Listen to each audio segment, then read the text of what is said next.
Welcome to Design Your Life in Business, the podcast for leaders by Bright Mind Consulting Group. We give you the necessary tools to help you become the architect of not just your business, but your life too. I'm your host, Jevon Wooden. Hey, what's going on, Ash? How are you, man? I'm all good. How are you? I'm doing well. Excited for the conversation, man. You're a talent agency, you're the founder of Great Influence. You've worked with a lot of 9-10-figure founders and CEOs. So I know we're going to get a ton of value out of this. So before we get to all of that, first question I ask every guest is, who are you? Who is Ash Jones?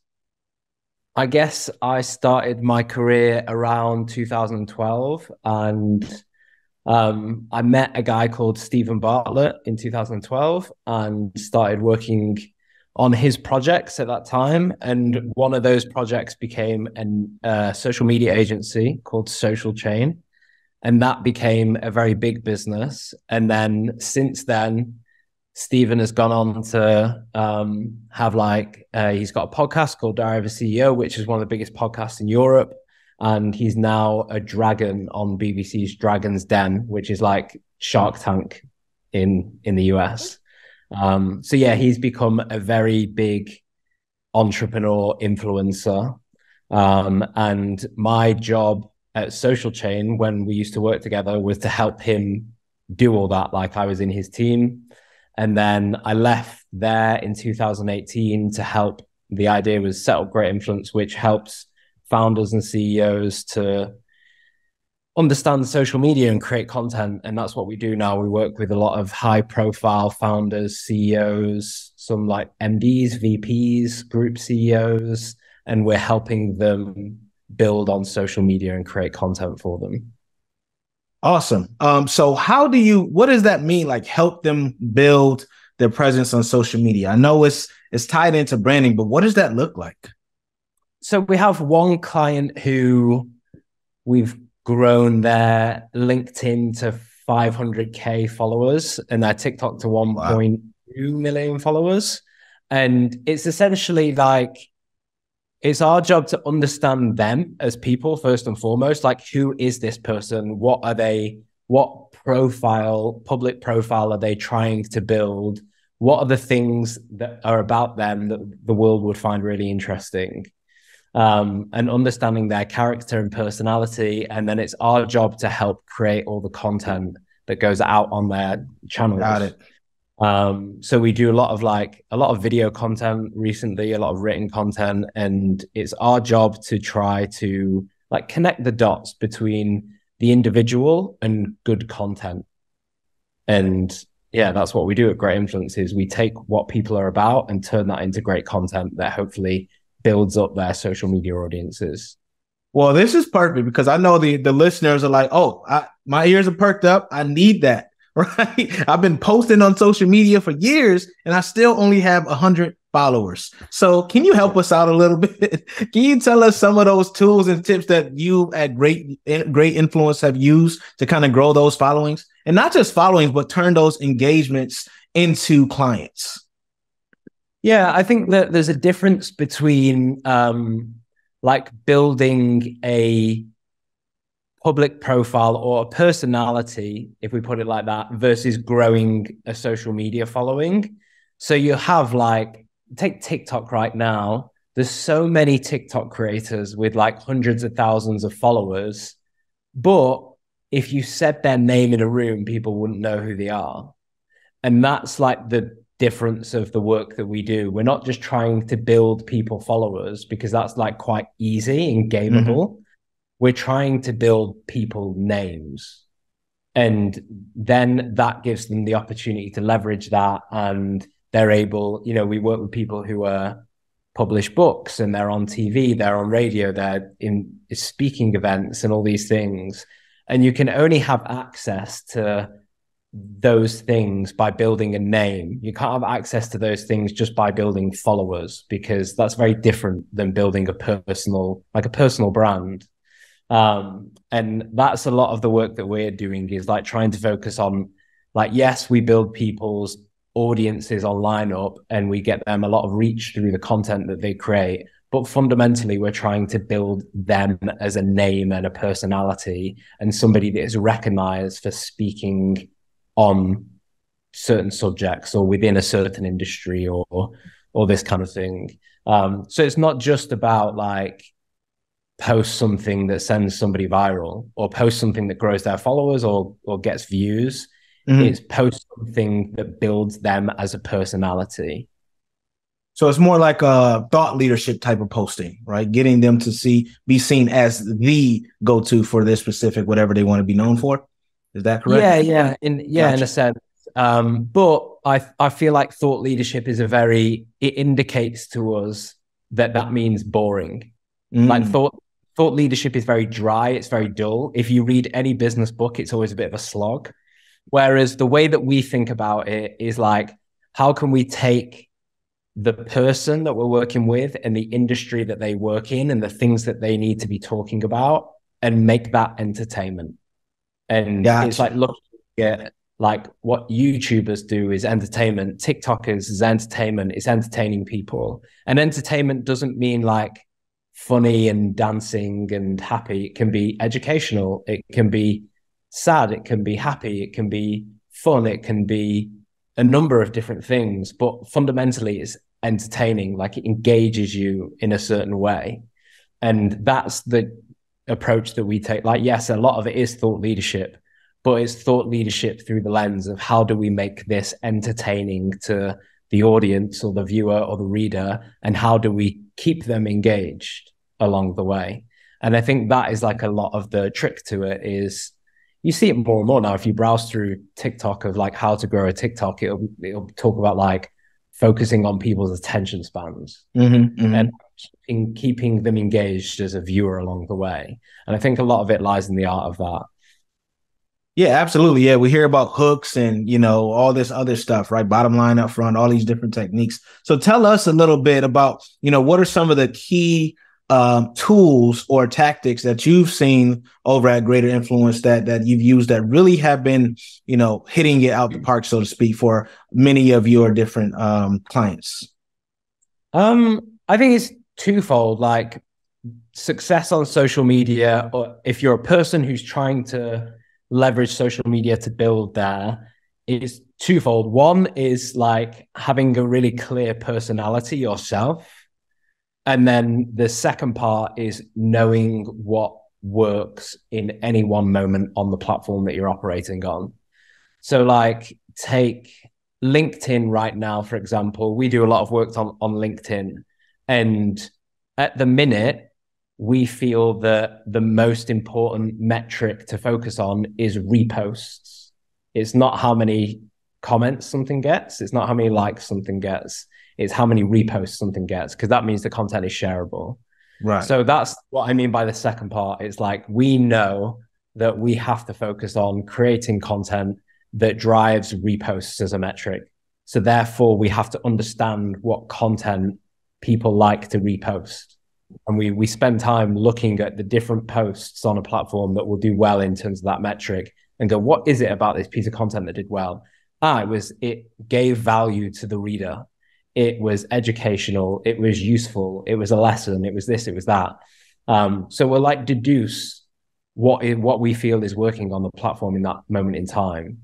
And then the other part is like personality. So it's like, this is a bit of it's hard to cultivate. It's one of those things, you've either got it or not, especially on a platform like TikTok. Like a lot of platforms are going video heavy now.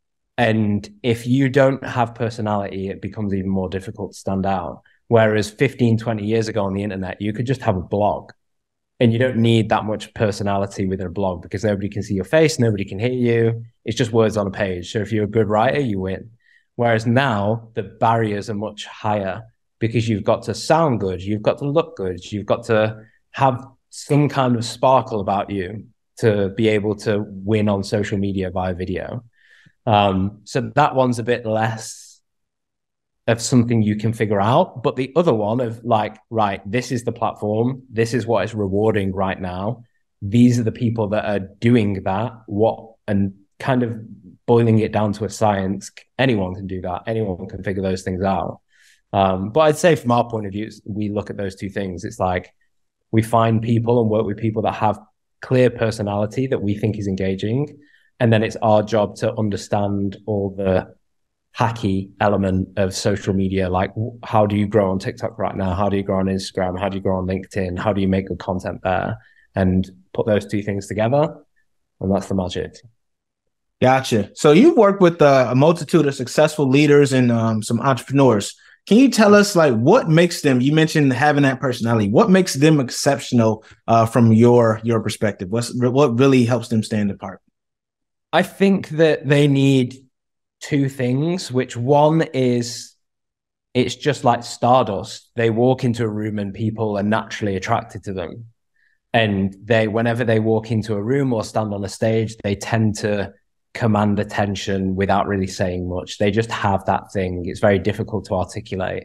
But the second bit is that they need credibility to back that up.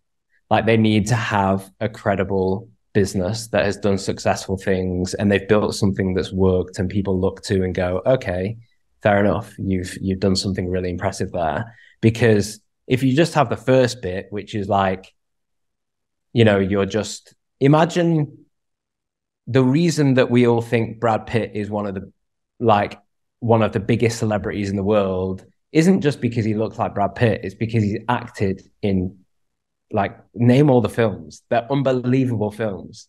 Whereas if he was just a good-looking guy, he wouldn't have got anywhere. So it's like, it's the combination of those two things. It's like the personality, the stardust, the attraction, that thing that you can't articulate of when someone walks into a room, they tend to grab people's attention, and coupled with undeniable achievement and talent and skill. Whereas there's a million people in Hollywood that have the first bit and they don't get anywhere. They haven't, look at the amount of people you watch TV shows like The X Factor or all these like talent shows. And the people that stand on stage, they grab people's attention, but they're not talented or skilled enough to really go to the next level. So yeah, we tend to look for the people that have the two of those. Like, yes, they are naturally, they have something about them that you can't articulate, and they've backed that up with what they've achieved in life. That body of work, yes, so important, man. Yeah. But so I know I come across a lot of, I work with a lot of leaders and business owners and all that stuff through my work. And what I've noticed is there are a lot of them who just do not want to put themselves out there. So what would you say to some entrepreneurs and leaders who are reluctant to do that, to put themselves out there in an open and transparent way so they can allow people to see that stardust that they have? I think it's a very natural thing to not want to put yourself out there. Like, it feels like it's the opposite right now, where if you're not doing it, you're missing out. That's how I imagine a lot of people that are in the business world, whether they're running a business or they're in a career, they'll feel this pressure now to be putting themselves out there in some way, shape, or form. And the truth is that 99.9% of people don't. So it's actually a normal thing not to. It's more irregular to put yourself out there.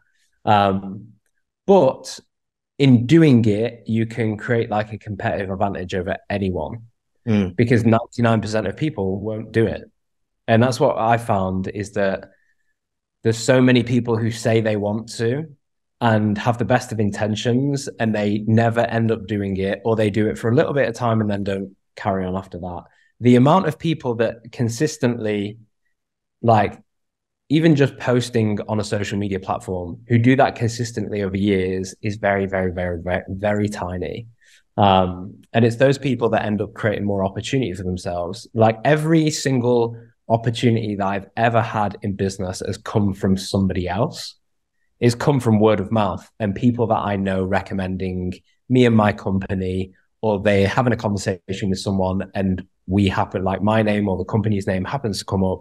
Like, every single thing that's happened in business for me so far has been as a result of somebody else knowing about who we are. So that's what you're playing with. It's like you're increasing the chances of that happening by putting yourself out there and just letting people know what you've got going on and what you're about and all these things. It's increasing that chance of it's just opportunity. You're increasing the chance of opportunity for yourself and your business in your career. And with that thing of a lot of people not wanting to, from my experience, near enough every single person that we've worked with, and quite a few of them are high profile and on like quite regularly on like TV or speaking on big stages. And the one thing they all have in common without doubt is they are terrified of doing it the majority of the time. They're always anxious. The feeling never goes away of being comfortable putting yourself out there, whatever medium it is. And that's from the highest profile people that I've met that are on TV every single week to the most successful people in business that I've met that have sold businesses for hundreds of millions. They all have that like uncertainty of putting themselves out there. And the thing that I realized in that was like, oh, so the uncertainty that I feel when I am faced with doing it, because I'm a business owner and it's a responsibility for me to do it if I want to create more opportunity, they also feel it. So it kind of like normalized it for me, where I was like, the feeling that it's a bit daunting to do is actually what everyone else feels. And they're all super, super successful. So of course I'm going to feel it. And just knowing that I wasn't alone in that feeling, which everybody has, knowing that even the most successful people that I've ever met who really shouldn't have that feeling anymore, because they've been through this a million times and they're doing it all the time and they're used to it and they're successful, even they still get it. So it made me realize that that feeling will never go away. So I have two choices in that moment. It's like, well, I feel it.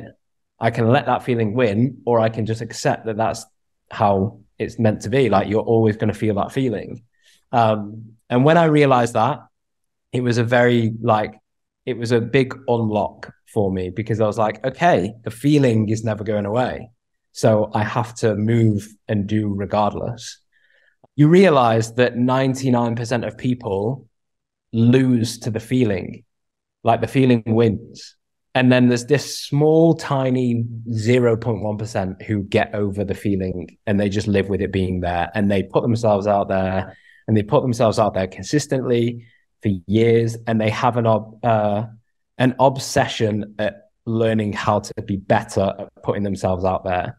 They learn how to articulate their ideas better. They learn how to, like, what to share, how to share, what they should be speaking on, what they shouldn't be speaking on. They learn through the process and they get better and better and they stay consistent for years and they unlock more opportunity in career and business in life than everybody else by a country mile.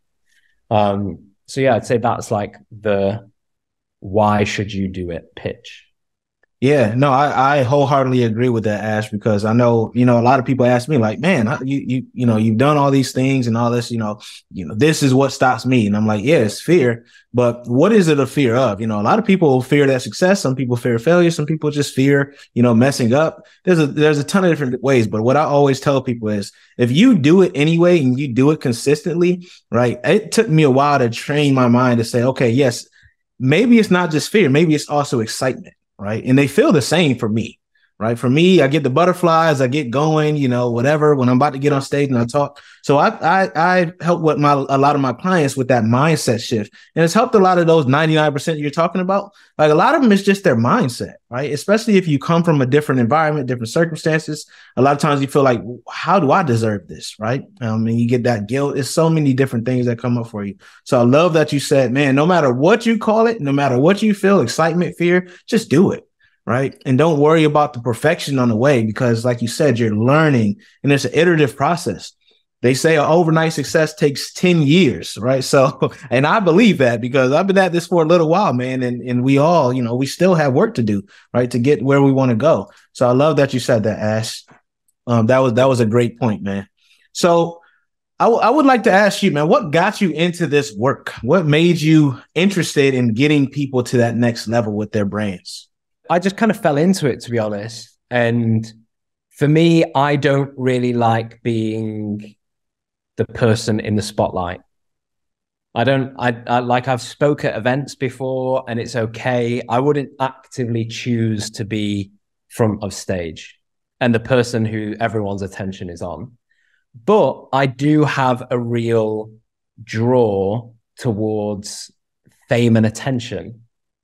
And I find it really interesting. It really like sets my dopamine receptors off, but I don't like being the focus of it.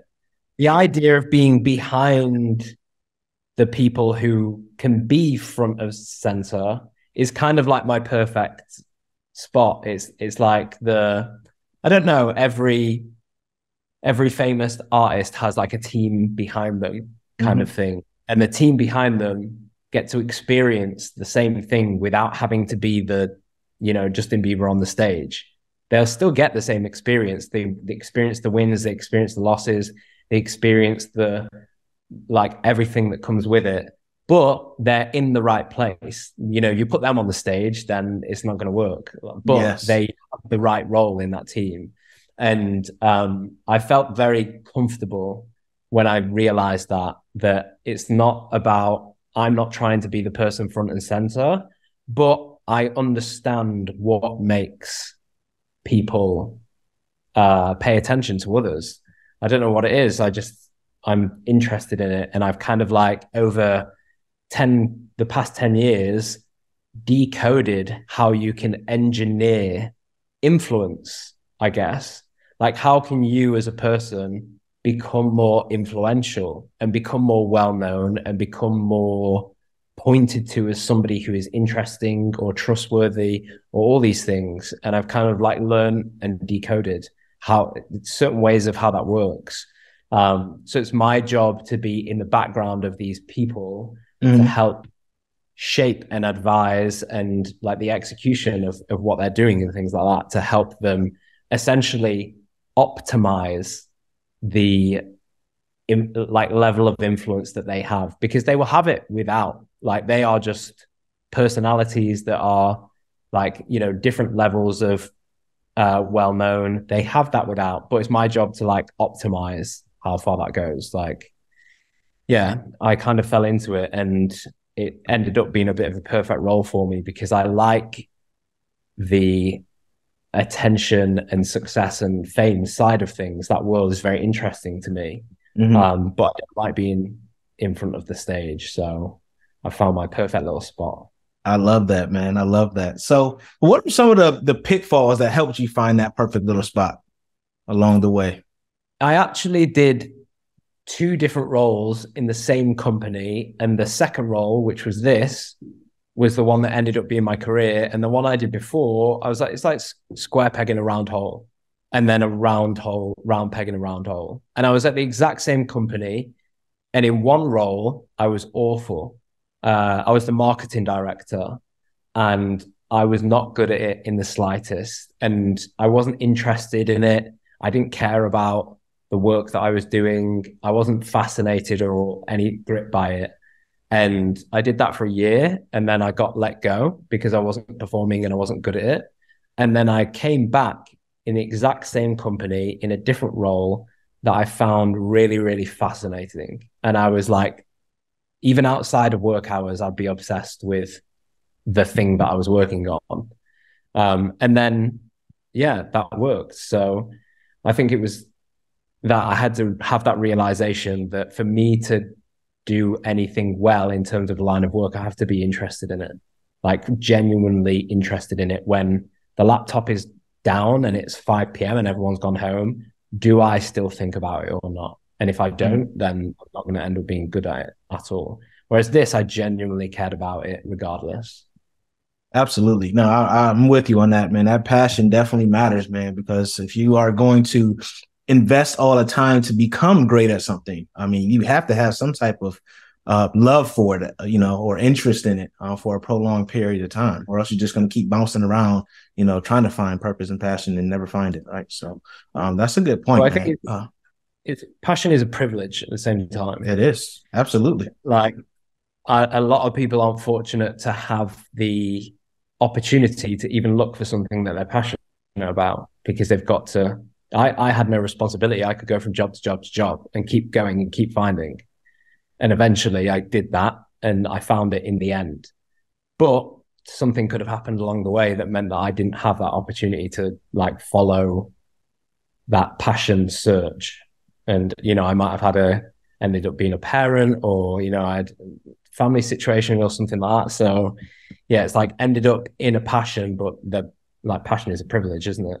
It's absolutely a privilege, man, because we got bills, we got responsibilities, right? For so long, you know, I was doing tech, you know, and I knew that I didn't enjoy it, but it paid well. It paid the bills, and it got me out of the, you know, the circumstances of poverty and all that other stuff. So I absolutely agree that passion is a privilege that I hope that all the listeners either have or will have at some point. But it also takes hard work, even if it is your passion, right? You're not always going to love every day.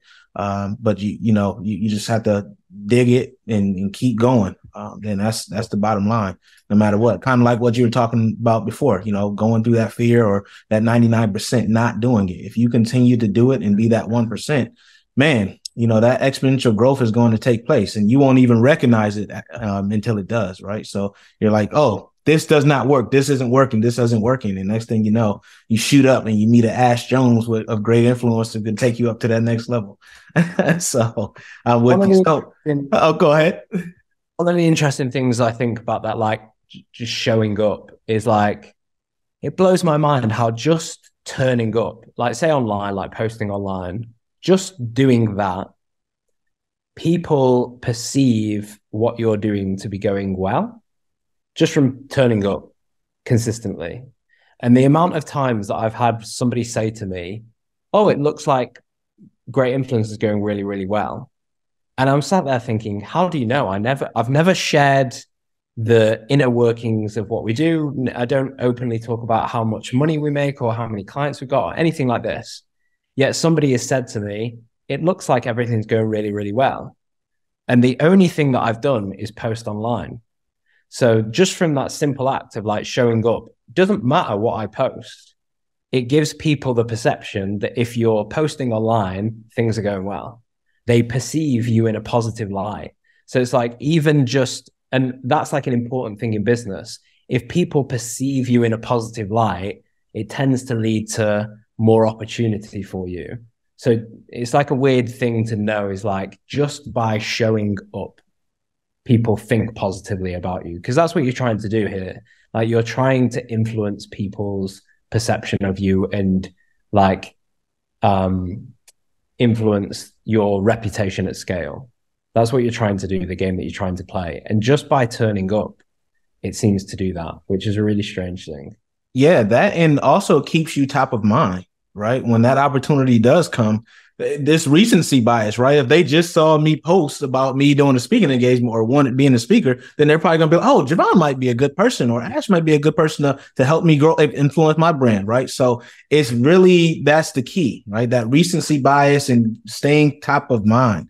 That's what I had to tell myself too. Like, it's not social media anymore. It's business media. I use this to grow my brand, grow my influence, grow the awareness, so I can be considered for whatever opportunities out there that I don't even know exist, right? Until someone messages me.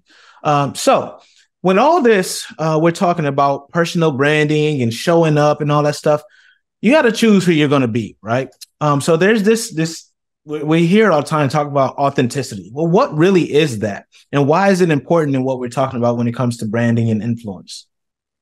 It's definitely a word that gets thrown around a lot. And the first thing that springs to mind is that it can be very jarring if somebody presents themselves in one way online and then you meet them offline and they present themselves in a very different way. So I think when it comes to like authenticity, to me, it means that it's like the only thing that you want to be doing is making sure that when somebody meets you offline, their perception or opinion of you isn't changed negatively. Because then it's like what you're doing online is actually counterproductive. Because then I've had it before where people have I've had somebody meet someone that they've seen online and gone, oh, they were actually really disappointing in real life. Yeah, it's like an alter ego, right? It's like the, yeah, exactly. So I think when it's like authenticity, it's just about trying to figure out how to present an online version of you. Like, it's not jarring. It's not somebody who is very different from the offline, because then it becomes counterproductive. You actually end up having a negative impact on your reputation because you don't match up your online versus offline. Absolutely. And that's one of the questions that, people should consistently ask themselves, like, what do I want to be known for? And how do I want to, that word, perceive? How do I want to be perceived? Right. And it's like, does that align? Because for me, it would drain the hell out of me if I had to be someone else all the time. So people are like, how do you show up authentic? How are you so transparent? I'm like, that's just me. That's who I am. I tried it the other way and it didn't work. Right. So I realized that I need to be me, and I need to, that's the best way for me to show up. And that's the best way for me to add value to the world. So yeah, that's authenticity in my book, is like, what do I want to be known for? Am I being true to myself? Right. First and foremost. And then am I being true to the people who are seeing me and listening to me and paying attention to me? Because I don't want to be that person that's sending a message that I don't even believe in for myself. That just doesn't jive well with me at all. I think as well, if you're going for like longevity is really important. It's like consistency over a long amount of time. And you see it with like YouTubers where they've been like, creators will create based off what is popular right now versus what they actually care about. And a lot of YouTubers talk about like creator burnout. And creator burnout only, I would assume, only comes when you're doing things that aren't reflective of what you actually care about and are. Like, you're doing it because it's the popular trend to jump on right now, or it's the way that everyone's making videos right now. Therefore, you make videos like that because that's what everybody's doing. Whereas if you're just doing yourself, you can't burn out from yourself in that way. Like, it's very tempting online as well when the algorithm dictates what people do. At one point, maybe 6 months ago, AI explodes as a topic and a subject. So all of a sudden, a lot of people start talking about AI, and it's like, why would you talk about AI? Yes, but they're doing it because they know that it will tap into like reach, algorithm boosting, all these things. So therefore they talk about the thing because it's helping them achieve more reach or more views or more followers or whatever it is. And I think that for me is where like the authenticity thing is, I don't know, it's a bit of a strange one. It's like, don't fall into the trap of talking about things or creating around things that you wouldn't usually, because you think that you're going to get something out of it, because you're in a game of longevity here and you don't want to burn out. And burnout is caused by, having to do things that you don't like doing. Yeah, so that brings up a good point, Ash. So, a lot of the listeners here, as I mentioned before, they're looking to grow their brands, and especially when it comes to social media. So, a couple of questions here. One, how do they choose the platform that may be best for them? And then two, how do they know what to talk about? Maybe they believe that their topic just isn't interesting. So, what would you say to those two questions? I think the first one is about what outcome you're trying to generate. Like, what is it that you're trying to get out of posting online? Are you trying to win new business for a company that you run? Are you trying to, I don't know, like, what is the outcome that you're trying to generate? Are you trying to hire people for the company that you run? Is that your goal that you're trying to get out of doing this? And being really, really clear, are you trying to become more well-known within your niche industry? And what is the outcome that you're trying to generate? As it sounds really basic, but a lot of people don't know what that outcome is. And then they post on social media and it's like, if you don't know what the outcome is you're trying to drive, you don't know what to create in the first place. Because what you create in the first place should be based off what the outcome it's trying to achieve is. So I'd say that first and foremost is like, really figure out what is the outcome that you would like? Like if I'm at a vending machine and I tap in the number, I want the Mars bar to come out afterwards. What is the thing that you want to pull out of the vending machine afterwards? And for me, if I'm posting online right now, I want new business to come out of the vending machine. So therefore, I'm going to create to generate that outcome. And a lot of people don't even take that step. It's like a simple thing to ask yourself, what outcome am I trying to generate? Mm-hmm. And then reverse engineer from there. Like, right, okay, so I run a company that, let's say I run an SEO agency, and my outcome of posting online is to drive new clients, like new business opportunities for my SEO agency. Therefore, for me to generate that outcome, I need to talk about this, this, and this. And I think if I talk about these three things in this way, I believe it will outcome in this. And I think a lot of people don't do that as a very basic initial thinking process when it comes to posting online. They post online based off maybe what others are doing or what others think they should say, when really it should all be about what outcome you're trying to generate from it. You see a lot of the time where people will post things that they know will get likes and views and comments, but it won't help them achieve the outcome that they're actually trying to generate. So it's pointless. It's pointless, exactly. Yeah, it's useless. You need an ROI on your time and input. And if you don't know what the outcome that you're trying to generate is, you're not going to reverse engineer that to happen. So you're going to be just wasting time, and you're not going to be getting any ROI out of anything past likes and views and comments and followers that is meaningless. So yeah, you don't need especially if you're in business, and especially if you're in B2B, you don't need a huge audience. You don't need lots of followers. You actually need a really small one that is engineered in the right way for the outcome that you're trying to achieve. And then in terms of like, what should you talk about? Again, it's geared towards what the outcome is. Like, what do you think is the best things to talk about, and the best way to talk about those things to help stimulate the outcome that you're trying to achieve? So if it's new business for an SEO agency, it's probably really good idea to, one, talk about things that makes anyone read it think this person really, really understands this industry. And then two, to showcase that your company is able to drive results that people are potentially looking for. And if you do those two things consistently over time, then it's going to result in new business opportunities for your SEO agency. If you're posting things that indicate to an audience that you really, really are at the forefront of SEO right now and really knowledgeable about it, and your company is really good at driving results, it's going to result in new business opportunities. So that's what all the content should be focused around. Absolutely. Love that, man. Well, we're going to shift to the by design segment, where I ask every guest the same three questions. First question: what has been the hardest part about designing a life and business you don't need a vacation from?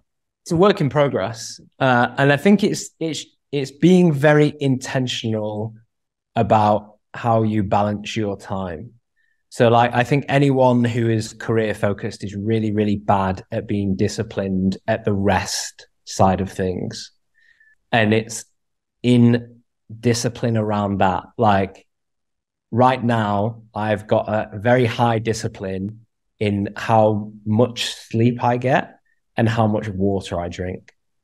And those two things have had a very clear impact on my ability to feel like I never need, like I have a life that I don't need a vacation from.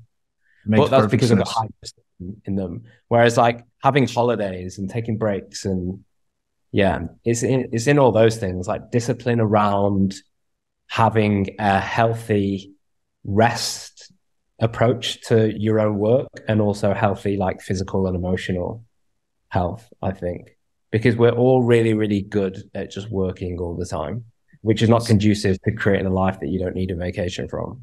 Absolutely. And that rest also gives you a chance to kind of see things from a fresh perspective, because when you're always constantly looking at the same thing, you start missing things and you don't really get that, especially for you all, that creative juice needs to flow, right? And that new insight, fresh perspective. So for sure. Second question is, what is the best lesson you've learned on your entrepreneurial journey? Control what you can control. In business, there's so many external factors that you can do nothing about, that if you let them influence your own feeling, you'd be, they tear you up. But you can't do anything about certain things. You just have to roll with the punches. So like, control what you can control just means like, I do what I can do, and anything else that happens, I can't impact that. And I only feel like I've let anyone down when I've not controlled what I can control. Like, if I don't know, if there was something I could have done to help the outcome of something and I didn't do it, and I know I could have done it, then I feel disappointed. But if I did everything that I can do and the outcome didn't go my way, then I'm fine with it, because I did everything in my control and power, and there was something external that meant that I didn't get the outcome that I want. That happens. That's life. So Absolutely. Control. Sure. Okay, thank you. The third question is, what are 3 tools or tips you would recommend when scaling a business? 1, go slower than you think you should. Because I think bad decisions are made when you're moving fast, and there's not enough attention put on how smart it is to go slow in business. Because the problem is that in business, it's very hard to turn a ship around. So once you've made a decision, it's very hard to undo the decision.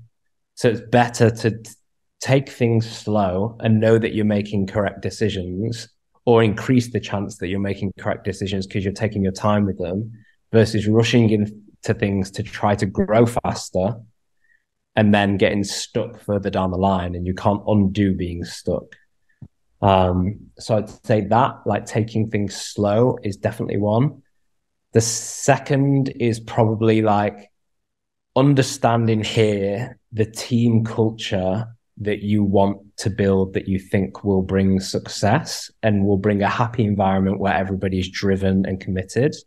Like, in your head, be able to say what it is, and then really put work into like make that happen. It doesn't happen by itself. You have to literally stimulate, because the team that you're working with is the single deciding factor whether the business works or not.